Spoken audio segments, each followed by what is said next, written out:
Hi, boys and girls. Good morning, and welcome to another read aloud of Charlie and the Chocolate Factory.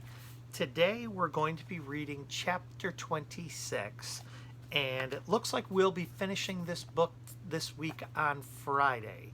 So, at that point, if you want to go watch the movie and you've never seen it, or you want to see it again so you can compare it to the book, anytime after Friday would be a good day to do that. So, chapter 26 is called The Television Chocolate Room. The TV family, together with Charlie and Grandpa Joe, stepped out of the elevator into a room so dazzlingly bright and dazzlingly white that they screwed up their eyes in pain and stopped walking. Mr. Wonka handed each of them a pair of dark glasses and said, "Put these on, quick. And don't take them off in here, whatever you do. This light could blind you." As soon as Charlie had his dark glasses on, he was able to look around him in comfort. He saw a long, narrow room. The room was painted white all over. Even the floor was white, and there wasn't a speck of dust anywhere. From the ceiling, huge lamps hung down and bathed the room in a brilliant white-blue light. So what that means when they say bathed the room, it was like it covered the room. The room was completely bare except at the ends. At one of these ends, there was an enormous camera on wheels, and a whole army, when they say army, like it means a lot, of Oompa Loompas was clustering around it, oiling its joints and adjusting its knobs and polishing its great glass lenses. The Oompa Loompas were all dressed in the most extraordinary way. They were wearing bright red spacesuits, complete with helmets and goggles. Well, at least they look like spacesuits, and they were working in complete silence. Watching them, Charlie experienced a strange sense of danger. There was something dangerous about this whole business, and the Oompa Loompas knew it. There was no chattering or singing among them here, and they moved about over the huge black camera slowly and carefully in their scarlet-colored spacesuits. At the other end of the room, about 50 paces away from the camera, a single Oompa Loompa, also wearing a spacesuit, was sitting at a black table gazing at the screen of a very large television set. "Here we go," cried Mr. Wonka, hopping up and down with excitement. "This is the testing room for my very latest and greatest invention, chocolate television." Or he called it television chocolate. "But what is television chocolate?" asked Mike TV. "Good heavens, child, stop interrupting me," said Mr. Wonka. "It works like television. I don't like television myself. I suppose it's all right in small doses, but children never seem to be able to take it in small doses. They want to sit there all day long staring at the screen." "That's me," said Mike TV. "Shut up," said Mr. TV. "Thank you," said Mr. Wonka. "I shall now tell you how this amazing television set of mine works. But first of all, do you know how ordinary television works? It is very simple. At one end, where the picture is being taken, you have a large motion camera and you start photographing something. The photographs are then split into millions of tiny little pieces, which are so small that you can't see them.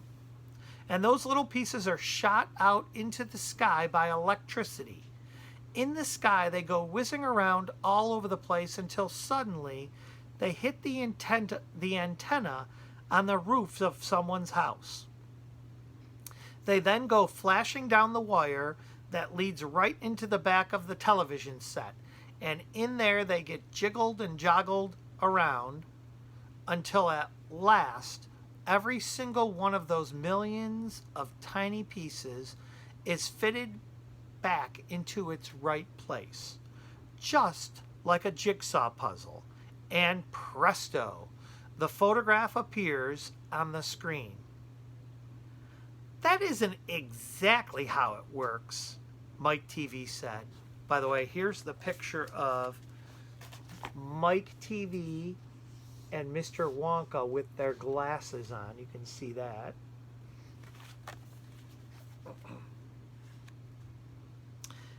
I am a little deaf in my left ear, Mr. Wonka said. You must forgive me if I don't hear everything you say. I said that isn't exactly how it works, shouted Mike TV. You're a nice boy, Mr. Wonka said, but you talk too much. Now then, the first time I saw ordinary television working, I was struck by a tremendous idea. Look here, I shouted. If these people can break up a photograph into millions of pieces and send the pieces whizzing through the air and then put them back together again at the other end, why can't I do the same thing with a bar of chocolate? Why can't I send a real bar of chocolate whizzing through the air in tiny pieces and then put the pieces together at the other end, all ready to be eaten? Impossible, said Mike TV. You think so? Cried Mr. Wonka. Well, watch this. I shall now send a bar of my very best chocolate from one end of this room to the other by television. Get ready there. Bring in the chocolate. Immediately, 6 Oompa Loompas marched forward, carrying on their shoulders the most enormous bar of chocolate Charlie had ever seen. It was about the size of the mattress he slept on at home. And there's the Oompa Loompas with the chocolate bar.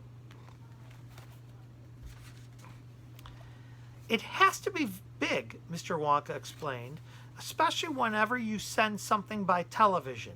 It always comes out much smaller than it was when it went in. Even with ordinary television, when you photograph a big man, he never comes out on your screen any taller than a pencil, does he? Here we go then. Get ready? No, stop. Hold everything. You there, Mike TV, stand back. You're too close to the camera. There are dangerous rays coming out of that thing. They could break you into a million tiny pieces in 1 second. That's why the Oompa Loompas are wearing special spacesuits. The suits protect them. All right, that's better. Now then, switch on. One of the Oompa Loompas caught hold of a very large switch and pulled it down. There was a blinding flash. The chocolate's gone, shouted Grandpa Joe, waving his arms. He was quite right. The whole enormous bar of chocolate had disappeared completely into thin air. It's on its way, cried Mr. Wonka. It is now rushing through the air above our heads in a million tiny pieces. Quick, come over here.